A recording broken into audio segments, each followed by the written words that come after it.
Hi everybody, my name is Marta Mama. I'm your basic queer bitch. And since I'm from Spain, but I grew up in the US, I think I have kind of a unique perspective on Drag Race España. So let me tell you all the references and everything you didn't get because of the translation. ¡Ay, mi abuelita! Mi abuelita era de Jerez de la Frontera. So we see all the girls coming into the workroom.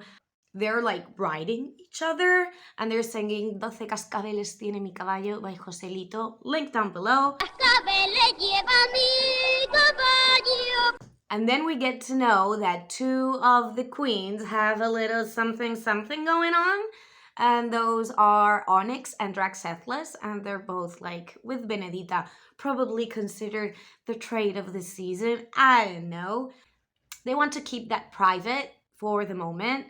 So I want to just let you know that in Drag Race España is not like other franchises. I think they are all living together like in one big house. At least that was how it was in season 1. So they do spend time behind the camera all together.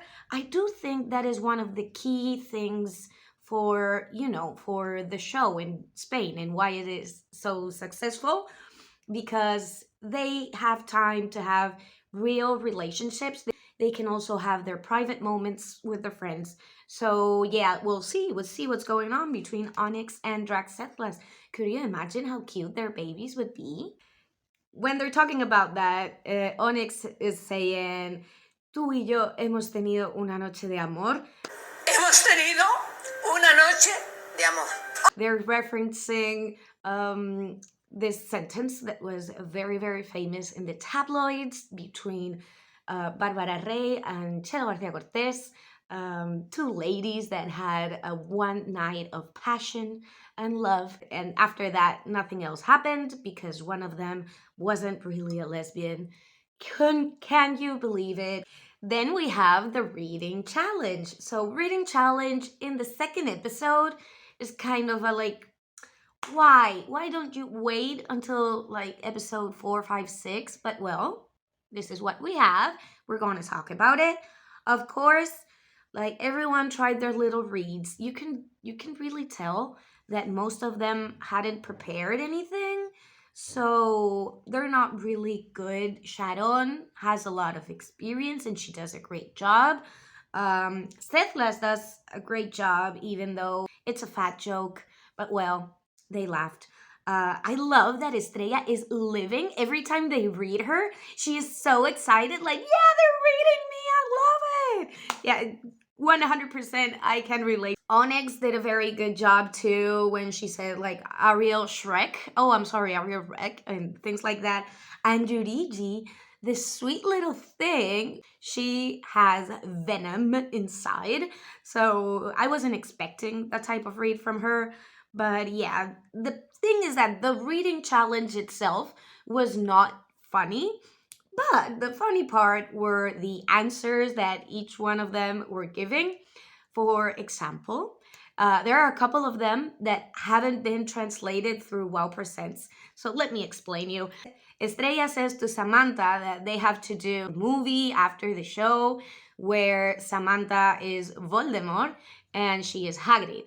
So Samantha starts like casting spells on her, and because she doesn't know the name of any of the spells, she says like, thyroid. Like if that was the spell, and they didn't translate that in the subtitles, but I think it was genius that she's saying espectro patronu, thyroid glands, because she's fat. It was so fun. And the back and forth that they have between them, because that way you can tell if they are witty or not, because in the regular US seasons you have very good reads that probably someone from their house or someone that they've paid have written, and they're not like from the moment. You can tell which reads are from them and which ones are just recycled. So the winner of the reading challenge is Sharon. Congratulations, not only because of her reads but because of her answers. So the next day in the workroom, they come in singing Gracias por venir de Lina Morgan, agradecida y emocionada. Gracias por venir. link to that down below. It's a very funny song. It's just very camp. They know they're going to have a talent show, so they're talking about that. And they have this very interesting conversation with Draxethles about the problem that he had after 2017 drag gala in Canary Islands. She was sued by the Christian lawyers because she did Virgin Mary and she did Jesus as a drag show. They're also talking about a problem that Samantha Hudson had. I talked about it last year. Samantha Hudson was in last year's Snatch Game as a guest, and she made this song, like this music video when she was 15, 16, that was very blasphemous, and she also got sued, even she was 15. I just want to put you guys into perspective of what religion means here. So for our 40 years of dictatorship, one of the key main things of the thinking of the dictatorship was all the Catholic religion. So the church had a lot of power in those times. So it has always been associated with that, with the dictatorship, with very conservative things. But in Spain, it is also very related to our folklore. And folklore is the complete opposite than a political regime, because folklore is from the people, from the villages, from the families up, and political regimes are from the top down.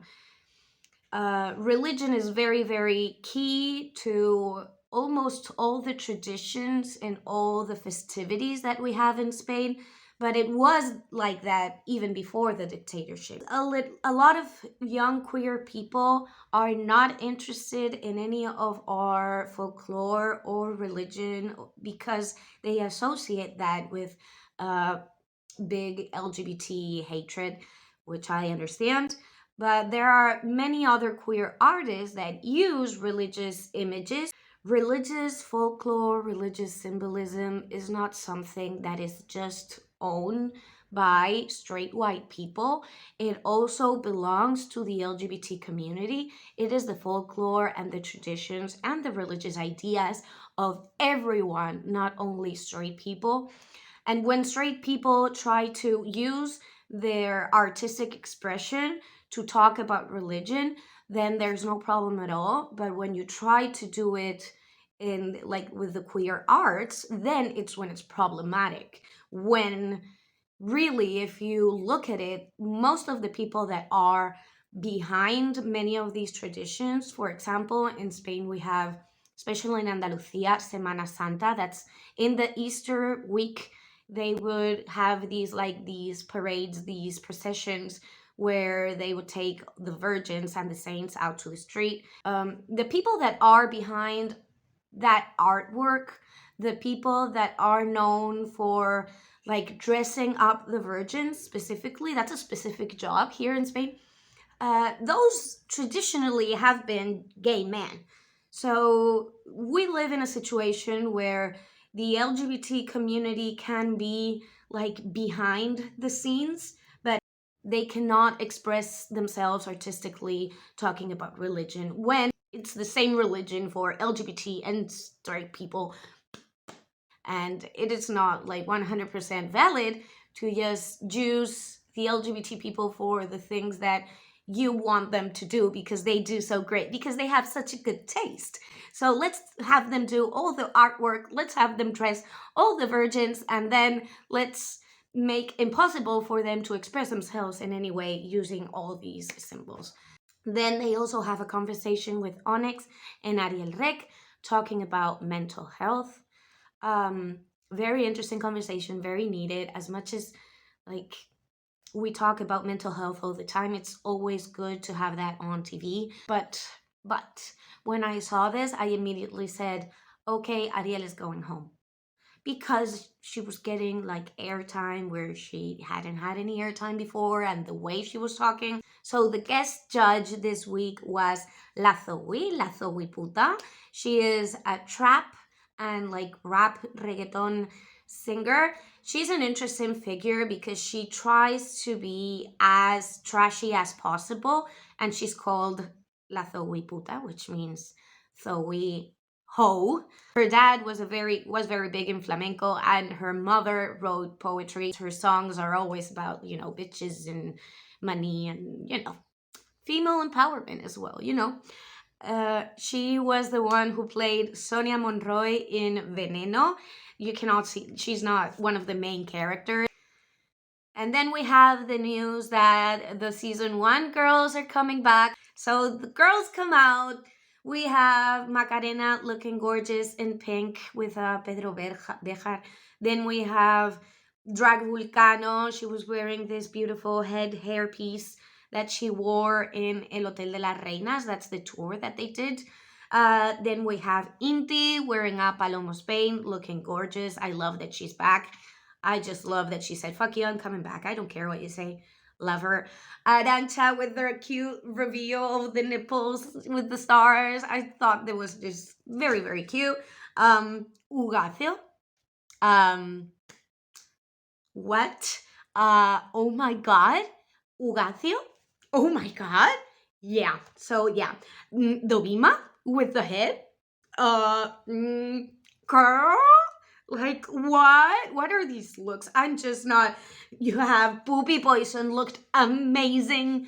You have Killer Queen with a Pokeball bag thing.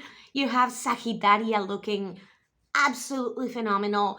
Those hips, the form, like, great. And Carmen was the most beautiful I have ever seen her with that red hair, with that blue dress. She looked just stunning. Okay, so let's go with the talent show. First of all, something that you need to know is that the talent show was filmed like if it was a live show. So they filmed it all together.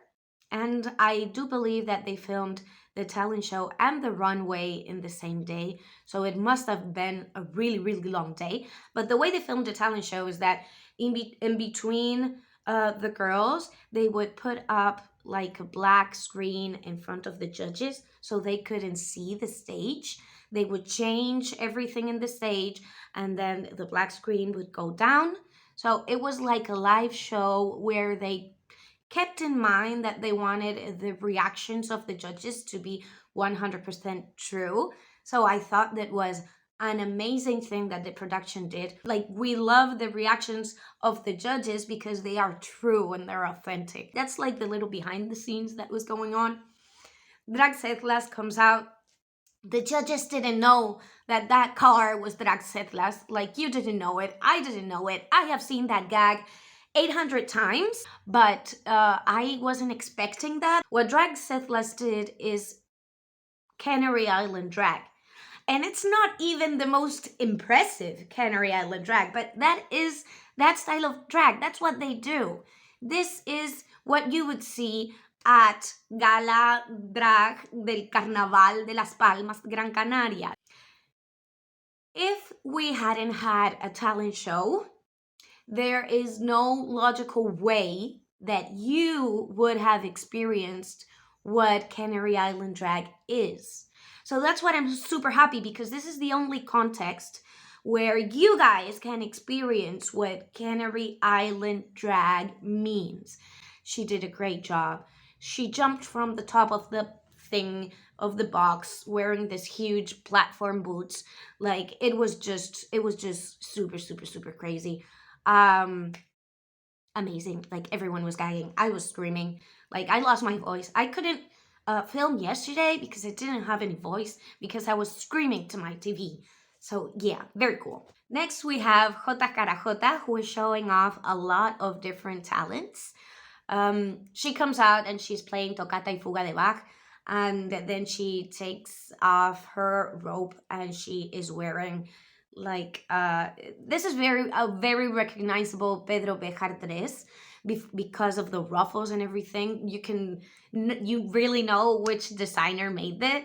So the inspiration behind this dress, they told me that was Lola Flores, David Bowie with the colors, and Alaska, which was like the punk singer that was a judge in last season, and they talked about her in the last episode because Ariel Rick had a look by Alaska. Yeah.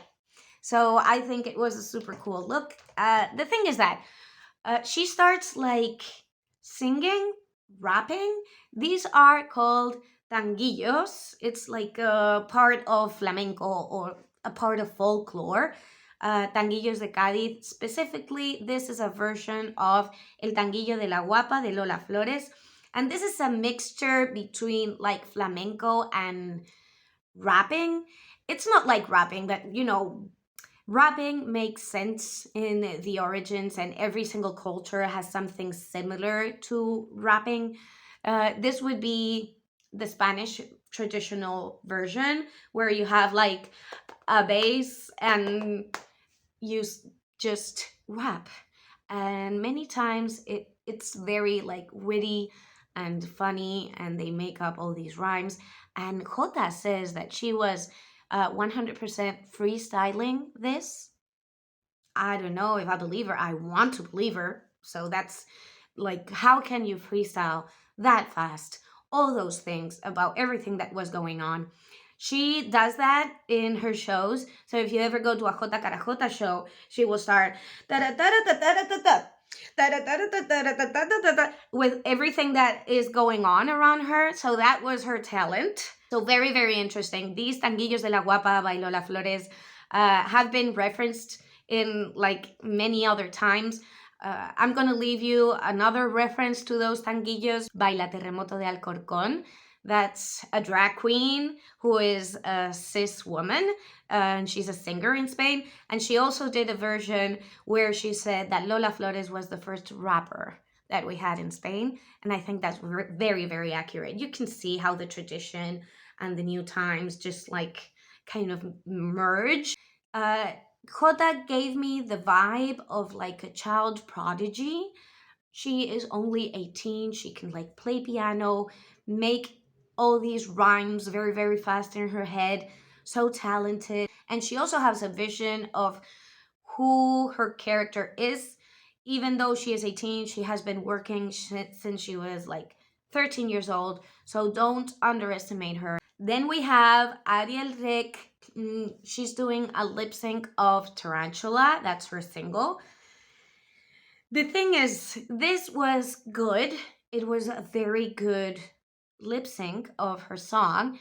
When you put it in perspective with everyone else's talents, it wasn't that amazing. The thing that they did with the ribbons and the dancers was very, very similar to what Killer Queen did in the tour. So I didn't know if it was like referential or if Killer's thing was invented by Ariel, but I don't know. I maybe would have done something that was more specific of my type of drag. Lip syncing your own song as a talent. Yes, there were dancers, but maybe it's not enough talent showing. Yes, we have people that just like drew a dick, but yeah. Then we have the most beautiful woman in the entire planet, Judy, singing opera, and I think it was amazing. It didn't sound 100% great because you know opera is not meant to be sung with one of these like Britney Spears mics. It's supposed to be sung like out loud. If you have a mic, it's like in the front of the stage, and you can project your voice properly. But I felt like she was having to sing like up here, like trying to put her voice as small as possible. Opera shouldn't be sung with a mic here. But she looked so amazing. I really like her talent is just out of this world. Her poise. It's like she lives in a different drag show. It's like she lives in a different universe. It's like I just think she is the cutest thing, and so talented. Being able to sing all those notes and make it, you know, I couldn't stop watching her. She was so gorgeous, so talented. Then she got naked and you could see her ass, and it was so beautiful. I just loved it. After Judy, we had Samantha Valentines. She was doing a comedy bit based on my new best friend's Manila's talent show, where she does basically a parody of that. They have a pit crew boy. I'm a bit sick and tired of the way they use the pit crew in this episode, but well, the dancer is awesome. The pit crew, come on. So she comes out and she paints something you can really see, you know, with the song like, and she's painting something, and then she's like smelling the glue like if there were poppers, because she became like one of the viral videos that she has is like explaining what poppers are, and she's like painting. She finished the painting. She turns it around and you can't see anything because it's all black. So she takes a ball of glitter and she throws it on top. And since she has been painting with glue, you can see the form in glitter of an erect penis ejaculating. So yes, it's just making stupid something that was already stupid, because I think Manila's intention in that challenge was to do something, you know, interesting, but also like fun and like light. You can like it more or less, but we were all laughing very much. I love Samantha. I'm going to be biased, so I liked it, but I understand that her talent is less impressive than other talents. I can see that. You see, I'm trying to be less biased. After Samantha, we have Benedita Bondaz. Benedita Bondaz comes out looking like a virgin. I was talking about Semana Santa just a second ago. In Semana Santa, they do all this. Here you have some images. So, especially in Andalusia, Semana Santa is a very, very big thing. She is looking like a virgin. And she's trying to express absolutely everything just with her face. They are carrying her. That is called a parihuela. Then the dancers start dancing. She takes her cloak off and she reveals into a bata de cola. That's the skirt that she's wearing with the long train. That's a traditional skirt, and she does her burlesque bit, but all full of Spanish symbols. Her nipples were el toro de Osborne, the Osborne bull. I talked about that in my last review, and that's it is the symbol of a wine cellar, and the advertisement were like big cutouts in the form of a bull in the roads in Spain, but it slowly became the symbol of Spain, and now you would even find the Spanish flag with that bull in the middle, like if that was one of the big symbols of Spain. I was just amazed by this burlesque number, because I think she had to do it a lot quicker than she usually does things, but it was just amazing. The dancers were doing such a great job. She kept everyone looking at her for the entire time, which is exactly what a burlesque artist has to do. And she was able to express so much with her face. Then we have Onyx. Onyx is coming out of an egg. This would be a reference probably to Neon Genesis Evangelion, or to like Digimon, or like any anime thing. So she comes out looking like a gorgeous alien, and then the soundtrack starts.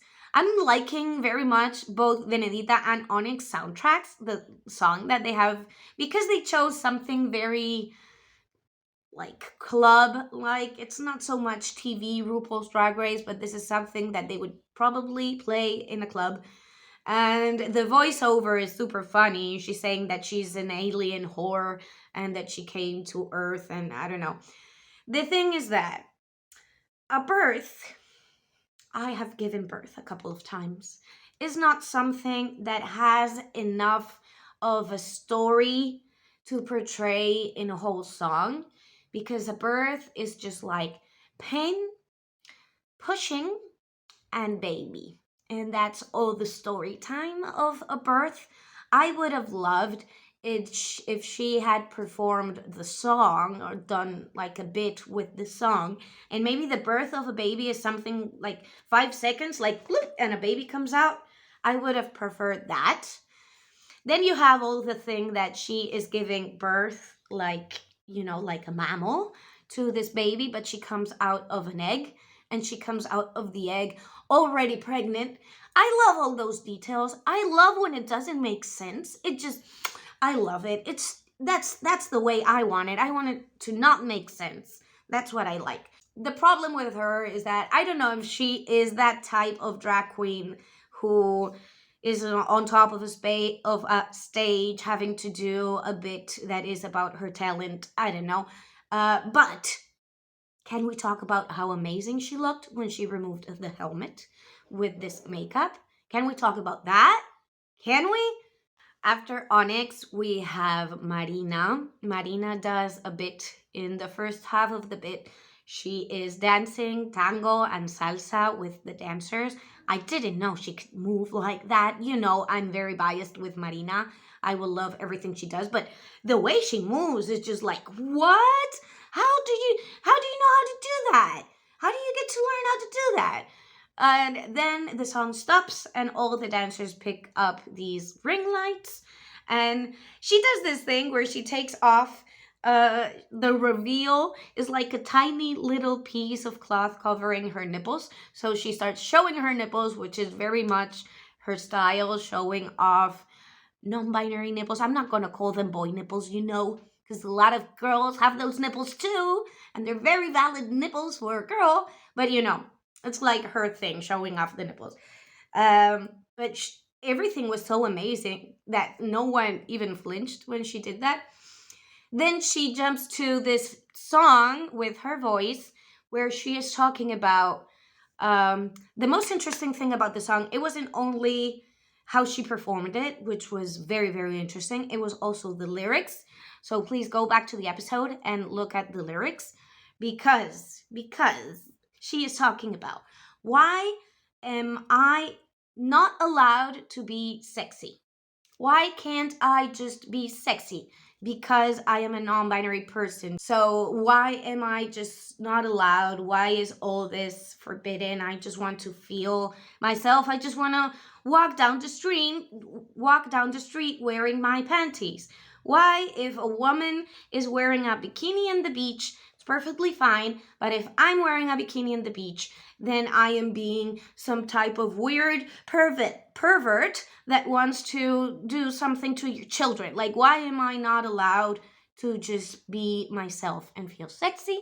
So thank you very much, Marina, from all the NB people that love you and worship you. So amazing. I just love her. I have to love her. Love her. Then we have Estrella Estravaganza's bit. The props, everything. There's like a giant hamburger in the stage made out of balloons. This was just amazing. Loved it.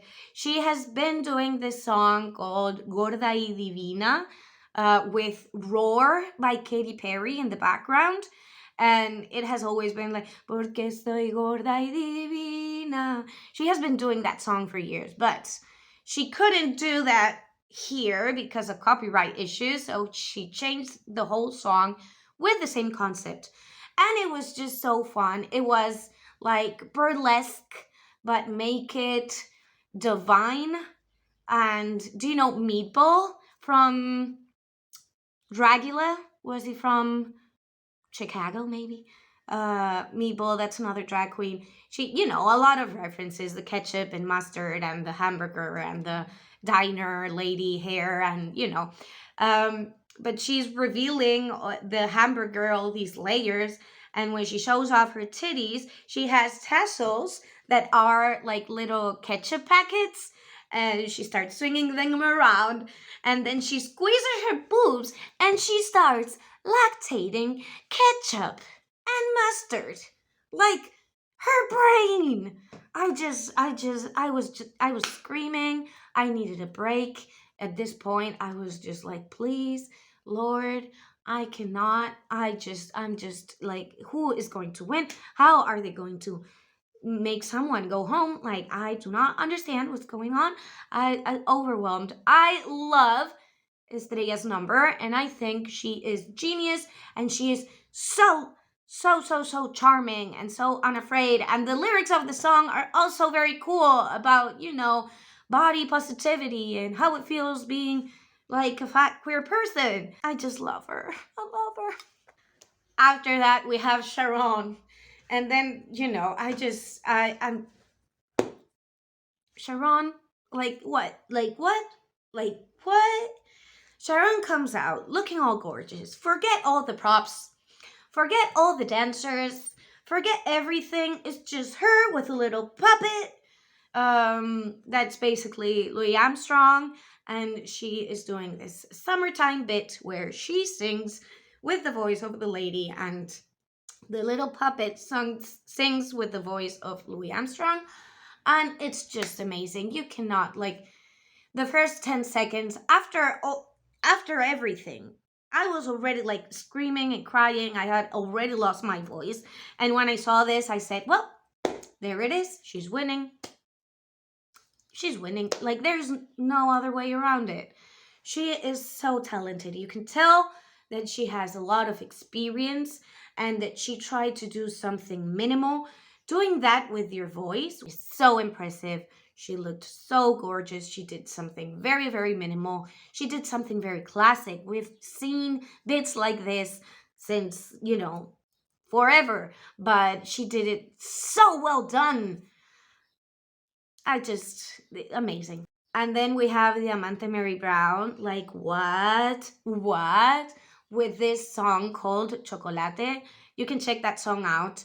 She talks about a lot of things in that song, and she uses a lot of the little rhymes that children use in Spain when they're playing, like, hand clapping. You can kind of see that. Amazing performance. She can really command a stage, and I'm very happy that she got to, like, express her talent, show everyone what her drag is about. And then she jumps from, like, the judges table basically into a dip, like, death drop. That's how the children call it these days. Into a death drop. And all the dancers, just amazing. It was just amazing. I love the buns. I love when Diamante wears hair that is not hair. This song, I'm gonna leave the song down below. The video just came out. You're gonna see a lot of familiar faces in that video. I just loved it. And I love that after all these talent shows, they put a bit with the queens of season 1 saying, like, what the fuck? Like, I'm glad that I was in last season. And then we have the runway. The runway category is El Día de la Bestia.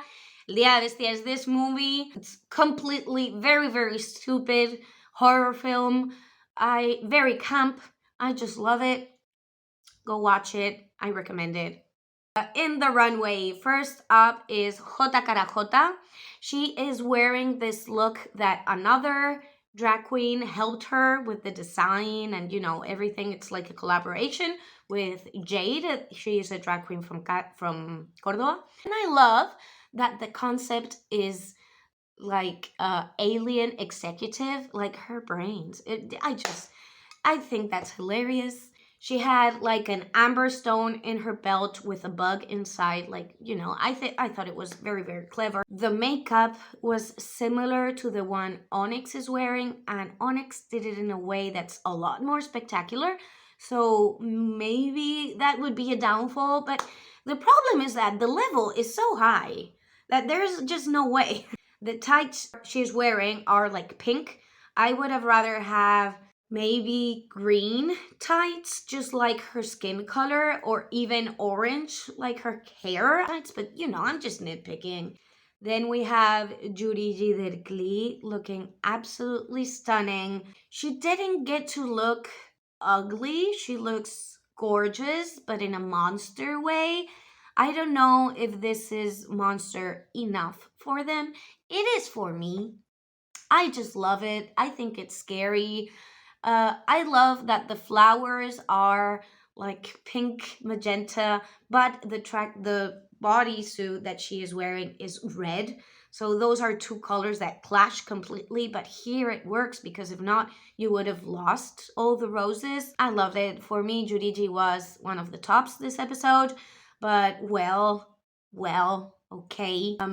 Then we have Ariel Rick. Ariel Rick is doing a symbolic interpretation of sleep paralysis and nightmares and night terrors and all this. She is dressed up as a bunny.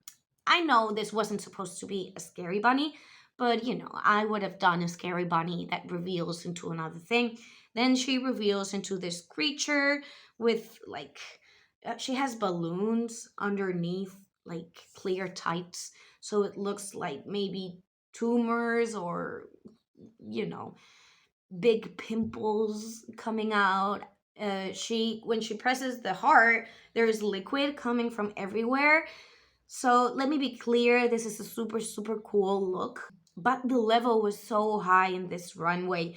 The problem that I had with the look is understanding exactly what your vision is. Like maybe editing. I think there was too many ideas that don't have necessarily something specific in common.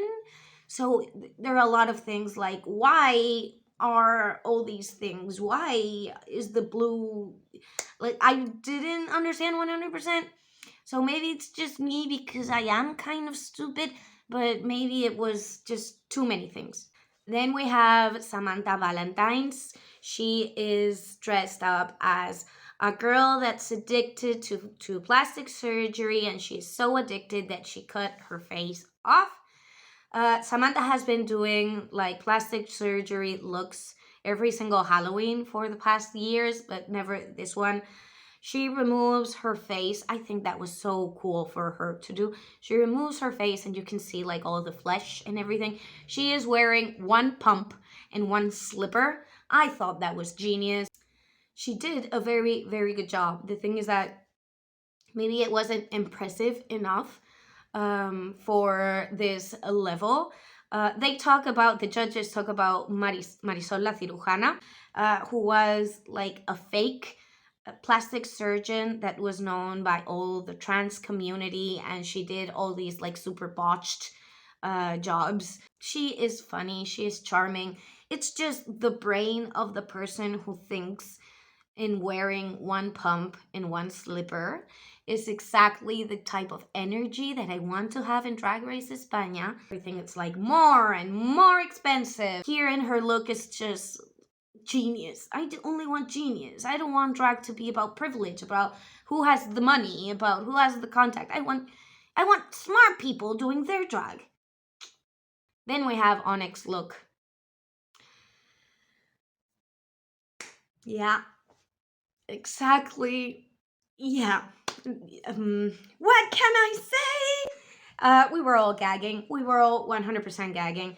Her face, she has several sets of eyes. She has teeth glued into her face. The whole structure of the thing was amazing. So there was this thing. Let me put order in this. Rebel Mork is a drag queen that had a very similar look in the finale of La Más Draga, but that finale was filmed November 30th, and November 30th, and they started filming Drag Race España November 4th. So these two looks are not related whatsoever. It's just like genius people with the same references. This outfit was designed by one of Onyx's children, and it was made between the whole house, Casa Futura, that's the name of her house, and all her children helped. It's like a family project. This is just, it is crazy. It's speechless. I'm speechless. Onyx, I am speechless. Marina's look. I have a lot to say about Marina's look. Marina has like a burn victim in the back and a woman in the front. And she says that she is referencing the song by Mecano called El Amante del Fuego. So in that song, what they basically tell us is that a girl is watching her boyfriend die like in a fire, and the soul of the boyfriend comes inside her and possesses her. So she's playing that out, not in a literal way, but more in like storytelling type of way. And the plot twist that she gives in the storytelling is that maybe it's her, the one who is responsible for that fire. Okay, super cool. I love it. 100% love it. But, I have a but. As an artist, that song of Mecano, El Amante de Fuego, is actually referencing a fire that happened in 1983 in a nightclub in Madrid called Alcalá 20. Alcalá 20 was one of the big nightclubs where la movida madrileña or punk movement started, and la movida madrileña was full of queer people and like club kids and, you know, the 80s in a nightclub, like punk electronic music, you can kind of get it. A lot of people died, and Mecano, since they come from basically the same movement of la movida, Mecano is probably the most pop side of la movida madrileña, they decided to make a song about that fire in Alcalá 20. So, what do I think personally? If in the newspaper that she's holding, instead of saying Paris, it said Alcalá 20, and the little bit extra of storytelling wasn't necessarily that she was the one that was responsible for the fire, but telling something that is important for our Spanish culture and specifically for our queer culture. Like putting the emphasis in storytelling is always amazing, but when you have like more to go and to grab and to learn, her Jose Ocaña runway last week was amazing because then you could go and watch what Jose Ocaña did and who he was and why and all that.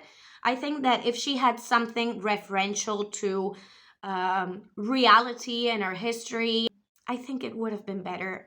Maybe it's just me. I'm not telling her what to do. She is my goddess. She cannot do anything wrong. Setlas is coming out as a wolf that has eaten a princess. You can see the princess face inside of the wolf. This is absolutely stunning, amazing, and gorgeous. But if you are a wolf that has eaten a princess, can you explain me why your body is a princess? Like, where is her body coming from? I just don't understand it. You know, I'm stupid. I'm kind of stupid. I just didn't see the logic. The fabric looked cheap. It was like 10 inches too high. The hula skirt was all wobbly. I like it when they know it doesn't make sense and they play it off, like Onyx coming out from an egg and having like a mammal's birth, and that's cool. But I think like Sethless was just like a little lost about why is this. It was just because it was beautiful. I don't know. Wasn't my favorite look. It was my favorite head, probably, but you know, from here down, not for me. Then we have Estrella Estravaganza. She comes out, with like a fake tongue, one of these that are like super, super flexible. She throws it away and then she spits out an eyeball with a red contact lens, like her eye. And then she swallows it again. And when she swallows it, she opens her eye with a red contact again. So it's like, you know, like the Fates and Hercules with the one eye. I did like the outfit very much, but I do think that we didn't get that bib that she is wearing and the headpiece were flesh. It didn't read as flesh. If maybe that was integrated in the dress, and it did really look like flesh, bloody flesh, I think it would have been better, but it's just hanging out like a giant bib. If I'm just trying to nitpick something because I loved it, I would have paid a lot of money to see a talent show like this. I've skipped Benedita Bondage is wearing like a mummy outfit. It's a very like Sharon Needles outfit. I wasn't the big fan of this outfit. She still looks pretty. I think there was in reference of like an old Halloween look for her in drag. It was correct, but you know, she is standing next to Onyx. So yeah. Sharon as a ragdoll. Amazing, just very cool. It's another example that you don't have to spend a lot of money to win things in Drag Race. It's more about your intention, your mind, your attention to details, it's many different things. It's not only, you know, the money you spend. Diamante's outfit was amazing. It was made by Europa Vestidero. That's another drag queen. The Parody Paradise, my fellow YouTuber, helped. The idea was came from, you know, the boogeyman that we have in Spain called El Cuco, El Coco, El Hombre del Saco. Amazing, amazing, amazing look. Europa has such a great talent as a designer. She is so young still and so talented, so creative. Great episode for Diamante. That look was amazing. Her performance was amazing. I'm so happy for her. So happy. So then we have tops and bottoms and lip syncs and, you know, just as a little recap, the winner is Sharon, obviously. And the bottom two were Ariel Rick and Samantha Valentines, also quite obviously. The lip sync was terrible, awful, 100% super messy, and I loved every second of it. I know that you guys don't accept when someone rips off her wig and you think, what are you doing? Don't rip off your wig, blah, blah, blah.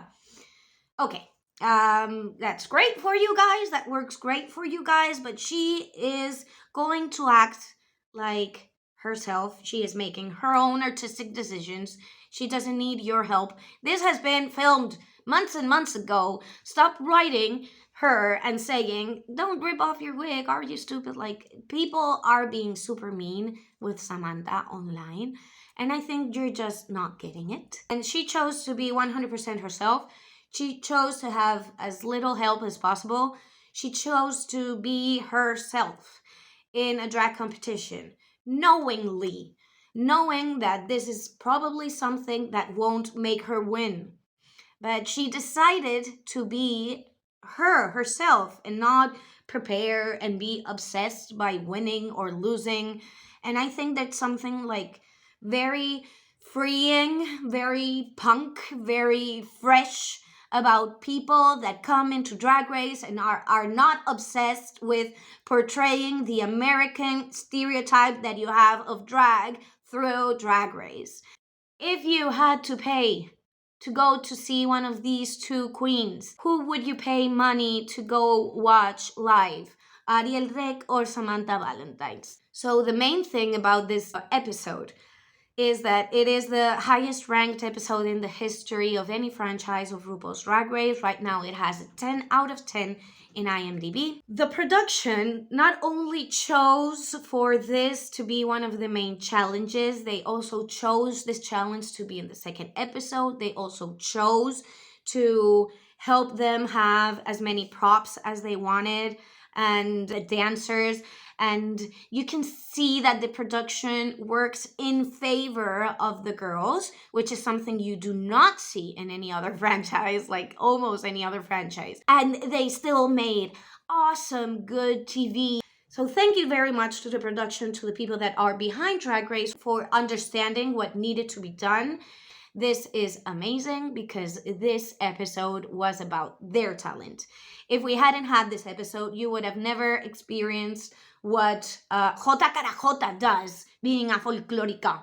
You would have never experienced what Draxethles does with Canary Island Drag. You would have never seen each one of them do what they do best in their turn. So that's all for today. Remember that you can listen to my lovely voice in the Chop with Latrice and Manila, and I will be the official correspondent for the whole season of Drag Race España. I'm so excited about that. I'm having so much fun. Can you imagine like having in your country the highest ranked episode in the history of Drag Race and getting to talk about it with Latrice and Manila? I'm just like over the moon. I want to thank Nicolas, Abdullah, Teresa. I want to thank Susan. All these people have sent me PayPals. Thank you so much.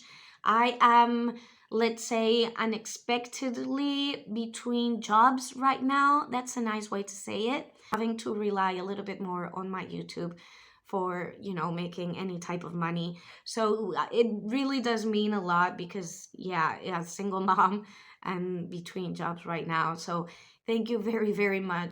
You're going to find a lot of links down below. You have my PayPal account. You have my social media.